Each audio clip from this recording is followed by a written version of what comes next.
वहाँ पर आपको सेलेक्ट करना है यूके स्टैंडर्ड वीज़ा।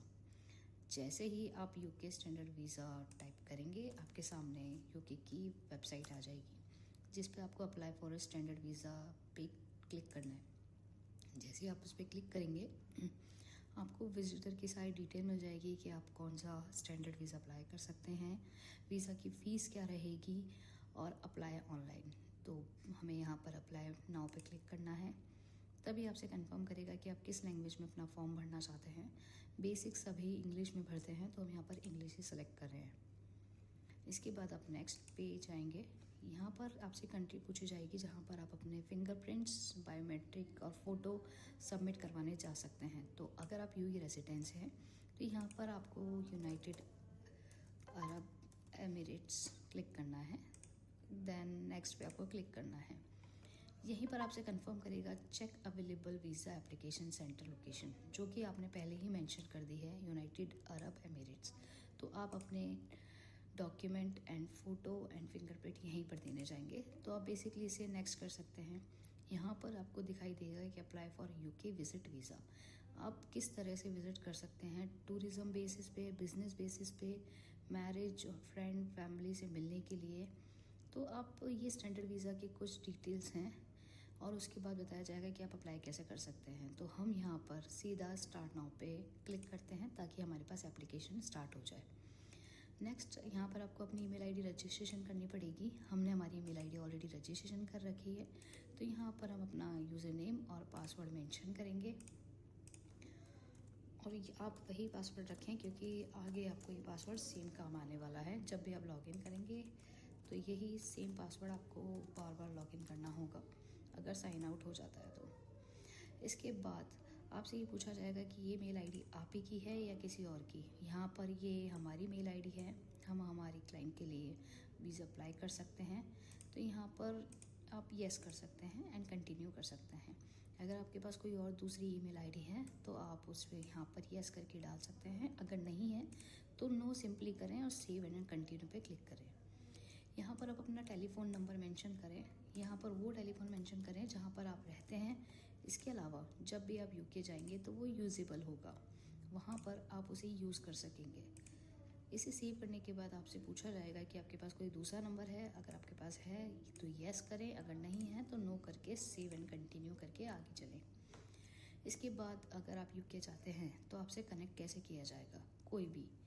तो यहाँ पर आप सीधा सा मेंशन कर सकते हैं कि आप इस नंबर इंटरनेशनल रिचार्ज करके लेके जाएंगे, तो आपको कोई भी कॉल कर सकता है, मैसेज कर सकता है, कोई भी आपसे कांटेक्ट कर सकता है। तो हमने I can be contact bye telephone call and text message पे क्लिक किया, सेव एंड कंटिन्यू किया और आगे बढ़ते हैं।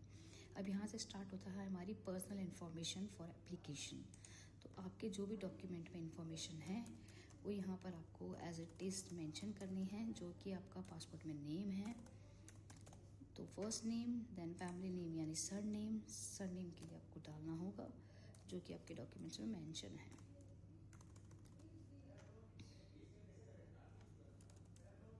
सेव एंड कंटिन्यू करेंगे। देन आपसे पूछेगा आपका कोई दूसरा नाम है जो आपको मैरिड के बाद मिला है या शुरू से ही नेम है। तो हमारे पास एक ही सिंगल नेम है, तो हम इसे नो करेंगे और सेव एंड कंटिन्यू करेंगे। इसके बाद अपने सेक्स और रिलेशनशिप, अगर आप मेल हैं तो मेल, फीमेल है तो फीमेल, अगर आप मैरिड हैं तो मैरिड, अगर आप सिंगल हैं तो सिंगल। ओके, अगर आप मैरिड हैं, यहाँ पर मैरिड सेलेक्ट करते हैं तो आगे आपको अपना स्पाउस का या पार्टनर का नाम मेंशन करना होगा। पर अभी यहाँ पर हम सिंगल सेलेक्ट कर रहे हैं क्योंकि हम सिंगल हैं। ओके, यहाँ पर एड्रेस आता है। ओके, काफ़ी लोग यहाँ पर एड्रेस जो मेंशन करते हैं वो अपने घर का यानी जहाँ पे वो रहते हैं, बट यहाँ पर हमेशा आप जहाँ पे अभी रेजिडेंस हैं, यानी अगर आप यूएई में हैं तो यहाँ पर आपका यूएई का रेजिडेंस आपको मेंशन करना होगा। इसके बाद आपको एड्रेस के बाद अपनी टाउन एंड सिटी, यानी अगर दुबई में है तो दुबई, शारजा है तो शारजा। और हमेशा याद रखें कि दुबई में और यूनाइटेड अरब में पोस्टल कोड कम काम में लिया जाता है, तो आप यहाँ पर 00 भी टाइप कर सकते हैं। काफ़ी लोग कंफ्यूज हो जाते हैं अगर उनके पास पोस्टल कोड नहीं होता है तो। नेक्स्ट क्वेश्चन आपसे ये करता है कि आप यही सेम एड्रेस अपना कॉरेस्पेंडेंस के लिए रखना चाहते हैं, तो हम येस कर देते हैं। अगर नो करते हैं तो ये आपसे एक और एड्रेस कंफर्म करेगा जहाँ पर आपको डॉक्यूमेंट चाहिए। ओके, अभी आप जहाँ रह रहे हैं वो प्रॉपर्टी आपकी खुद की है या फिर रेंट की है और आप कब से रह रहे हैं। तो आपको यहाँ पर मेंशन करना होता है। अगर आप 2 साल से कम यहाँ पर रह रहे हैं तो प्रीवियस इन्फॉर्मेशन भी आपको यहाँ पर मेंशन करनी होगी। अगर आपको 2 साल हो गए हैं तो कोई दिक्कत नहीं है। इसके बाद आपको यहाँ पर अपना पासपोर्ट नंबर डालना होगा जो आपके पासपोर्ट में है एज इट इज़। होप आपके पासपोर्ट में जो डिटेल्स दी गई हों आप वो प्रॉपर मेंशन यहाँ पर करें, क्योंकि अगर मिसमैच हो सकता है तो फॉर्म में प्रॉब्लम्स आपको हो सकती है। इसी के बाद इशू अथॉरिटी, यानी आपने कहाँ से आपका पासपोर्ट इशू हुआ है। हमारा पासपोर्ट जैसे अगर इंडिया से इशू हुआ है तो हम यहाँ पर इंडिया मेंशन कर रहे हैं। ओके, यहाँ पर आपकी इशू डेट और एक्सपायरी डेट आपको दोनों मेंशन करनी होगी। यहाँ पर हम अपनी इशू डेट डाल देते हैं और एक्सपायरी डेट भी। सेव एंड कंटिन्यू आपको क्लिक करना है। जैसे आप अपनी डिटेल डालेंगे यहाँ पर ये आपकी आइडेंटिटी कार्ड मांगेगा। ओके, आइडेंटिटी कार्ड जो यहाँ पर मेंशन है ये काफ़ी कंट्रीज़ के नेशनलिटीज़ को प्राप्त होता है, पर हमारे यहाँ पर जैसे कि अगर आप यूके रेजिडेंस हैं तो यहाँ पर ये नो ही आएगा। हमेशा आप इसे नो ही सेलेक्ट करें। काफ़ी लोग इसे येस कर देते हैं, वो अपनी डिटेल के लिए यहाँ पर नेशनल आईडी डालते हैं। अगर आप यूके में रह रहे हैं तो आपके पास नेशनल आईडी नहीं है। Okay, your nationality, country and date of birth, आप किसकी नेशनलिटी जो है यहाँ पर आपको मेंशन कर सकते हैं कि आप किस कंट्री से हैं, कंट्री ऑफ बर्थ। इसके बाद आपको यहाँ पर कंट्री ऑफ बर्थ, आप जहाँ पर बॉर्न हुआ है आपका वो प्लेस ऑफ बर्थ, अगर आप जहाँ पर बॉर्न हुए हैं वहाँ पे आपको डिटेल डालनी होगी। हाँ, कोशिश करें कि आपके जो पासपोर्ट में है प्रॉपर वैसा ही डालें। अगर उसमें महाराष्ट्र है तो सिर्फ महाराष्ट्र डालें। अगर उसमें प्रॉपर किसी जगह का नाम दिया है तो आप वो पूरी डिटेल डालें। जैसे कि इनके डिटेल में पाली राजस्थान है तो हमने ये मेंशन किया है। एंड डेट ऑफ बर्थ जो आपके पासपोर्ट में एज इट इज़ है वो आपको यहाँ पर मेंशन करनी होगी। इसके बाद आप सेव एंड कंटिन्यू पे क्लिक करें। कोई आपके पास अदर नेशनलिटी है तो यहाँ पर नेशनलिटी रीज़न है कि अगर आपके पास कोई दूसरे कंट्री का पासपोर्ट है तो आप इसे येस करें, अदरवाइज़ नो करें। अगर आप यू रेजिडेंस में है तो आपके पास रेजिडेंस आईडी है, वहाँ की नेशनलिटी नहीं है। Your immigration status, okay, same वही मैंने आपको बताया। अगर आप दुबई में हैं तो आप यहाँ पर परमानेंट नहीं हैं। अगर आपके पास 2 इयर्स का रेजिडेंस वीज़ा है तो भी आप यहाँ पर परमानेंट नहीं हैं। अगर आप 10 इयर्स का रेजिडेंस वीज़ा है तो भी आप यहाँ पर परमानेंट नहीं हैं, आप यहाँ पर टेम्प्रेरी हैं। तो आप इसे यही मेंशन करेंगे और सेव एंड कंटिन्यू पे क्लिक करें। योर एम्प्लॉयमेंट स्टेटस, यहाँ पर आपकी जॉब से रिलेटेड या आप वर्क करते हैं या आपका बिजनेस है या आप स्टूडेंट हैं, जो भी इन्फॉर्मेशन यहाँ पे आपको डालनी होगी। जैसे कि हम एम्प्लॉयमेंट है तो यहाँ पर हम एम्प्लॉयमेंट की डिटेल डालते हैं। आपकी कंपनी का नाम यहाँ पर आपको मेंशन करना है कि आप किस कंपनी में काम करते हैं।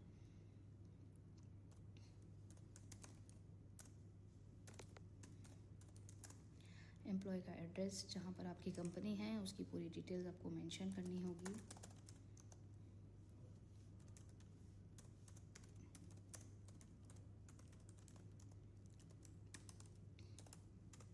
इसके बाद आप अपनी इंफॉर्मेशन पूरी डालें जो कि आपके पास, और यहाँ पर आपको वही डालना है जो आपके कार्ड में डिटेल्स मिल सकें। यहाँ पर आपके एम्प्लॉयर का, जहाँ पर आप काम करते हैं वहाँ के नंबर आपको यहाँ पर मेंशन करने हैं।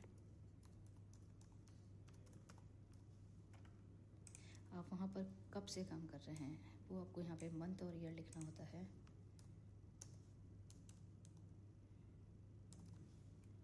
सेव एंड कंटिन्यू पर क्लिक करेंगे। योर जॉब टाइटल, अब वहाँ पर क्या काम करते हैं यहाँ पर आपको वो लिखना होगा कि आप वहाँ पर क्या करते हैं। और थोड़ा सा बायोफिकेशन भी आपको देना होगा। ओके, यहाँ पर आपसे पूछा जाएगा कि आपकी मंथ वाइज सैलरी कितनी आपके पास आती है। GBP पाउंड में आपको यहाँ पर बताना होगा और यहाँ पर आपको अपनी जॉब डिस्क्राइब करनी होगी। तो यहाँ पर हमने पहले ही अपना वाइब्रेशन कर लिया है तो यहाँ पर हमने डिटेल डाल दी है।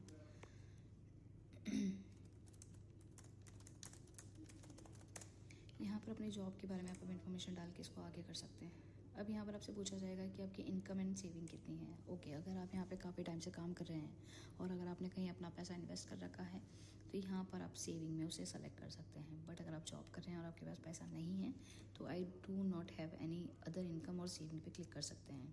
पर अगर आपके पास सेविंग है तो काफ़ी चांसेस होते हैं कि आपके वीज़ा सेलेक्ट हो जाता है, क्योंकि आपकी डिटेल्स यहाँ पर उनको काफ़ी क्लियर लगती है।